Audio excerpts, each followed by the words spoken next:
Dan lo tahu pernikahan di luar negeri termasuk Australia itu diakui di Indonesia. Karena gue nikah di Brisbane, gue lapor ke KJRI. Nah di Brisbane ini KJRI-nya ikut KJRI Sydney, nggak ada KJRI di Brisbane. KJRI Sydney, gue kasih kopi akta pernikahan, kopi paspor gue, kopi pasportnya dia. Kayaknya akta lahir nggak diminta sih. Itu diposkan ke Sydney. Setelah diposkan, nah begini ya, ini konfirmasi. Awalnya gue nggak tahu, ada yang bilang bayar, ada yang gratis segala macem. Ternyata begini, kalau lo hanya melaporkan aja, lo post tuh ya akta pernikahan, kopinya, paspor kopi, paspor pasangan lo kopi, dikirim. Kalau lo hanya melapor aja, itu gratis. Melapor artinya ya udah dicatat gitu. Tapi lo akan butuh legislasi, apa namanya? Dilegislasi, iya bener legislasi. Kopian yang sudah dilegislasi gitu. Nah, kopi akta pernikahan yang lo kirim itu nanti belakangnya akan ditambahin setelah dilegislasi oleh KJRI Sydney gitu. Nah itu bayar untuk legislasi itu sekitar $35. Karena waktu itu gue nggak tahu caranya gimana dan gue juga nggak punya kontak orang sana, ditelepon sama orangnya, ini gimana, mau dilegislasi sekalian nggak? Oh iya pak, gini, oke, transfer ke sini ya. Transfer $35, udah mungkin semingguan lah, mungkin 5 hari, tapi mungkin 3-5 hari, tapi karena waktu itu gue kepotong Natal tahun baru semingguan, tapi itu cepet sih.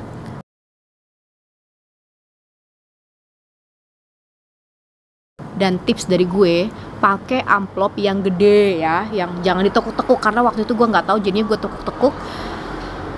Pakai amplop dan envelope balasan, jadi lo masukin amplop yang udah lo bayar. Lo pokoknya kalau ke tukang pos di sini dia ngerti dah, envelope berbayar, registered envelope, dimasukin ke dalam beserta dokumen, kirim. Jangan pakai envelope yang ditekuk ya, karena itu bakalan ketekuk-tekuk tuh dokumen, sayang bu, karena itu akan lo pakai. Oke, udah dapet hasilnya, itu tuh kayak bukti lapor segala macam.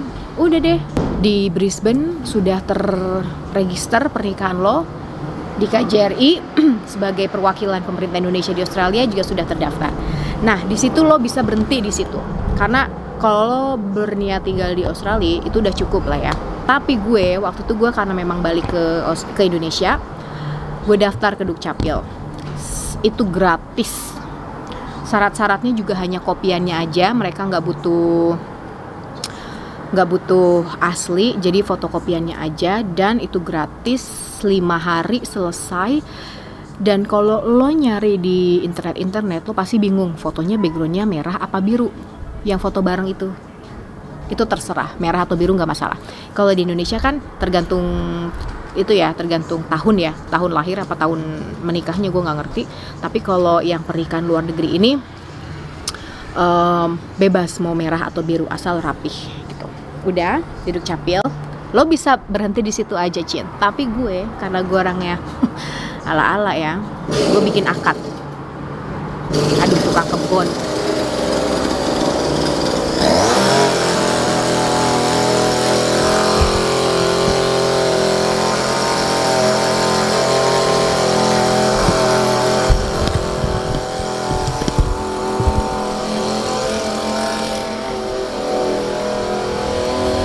Pindah dalam, tukang kebunnya ngarit. Kenapa sih hidup gue?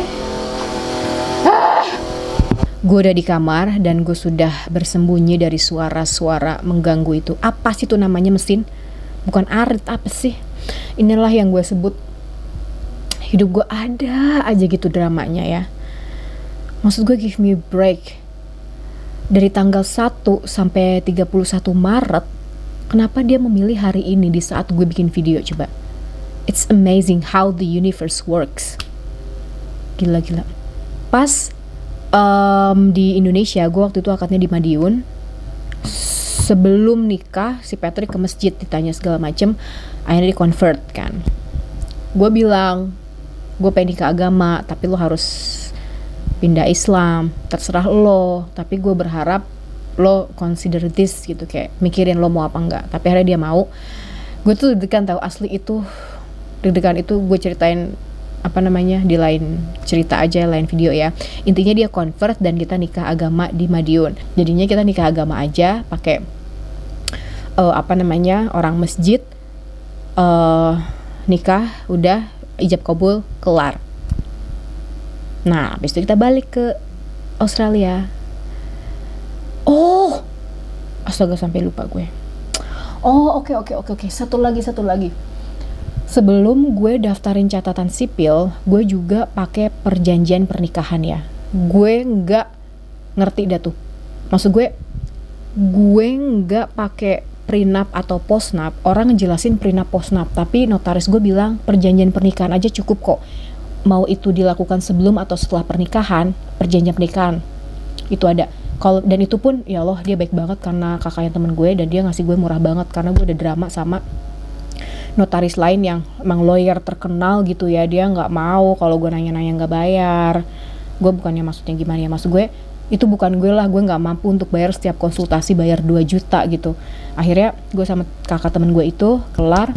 Intinya adalah pemisahan harta supaya gue sebagai WNI tidak kehilangan haknya untuk beli properti di Indonesia, karena kita punya niat beli properti di Indonesia. Gitu aja. Lo bisa add Instagram gue untuk tanya-tanya detailnya, lo dokumen apa yang pernah gue bikin atau apapun yang pernah gue lakukan, gue kasih tahu dah infonya di Instagram aja, karena gue aktif banget di Instagram. Oke, gitu aja.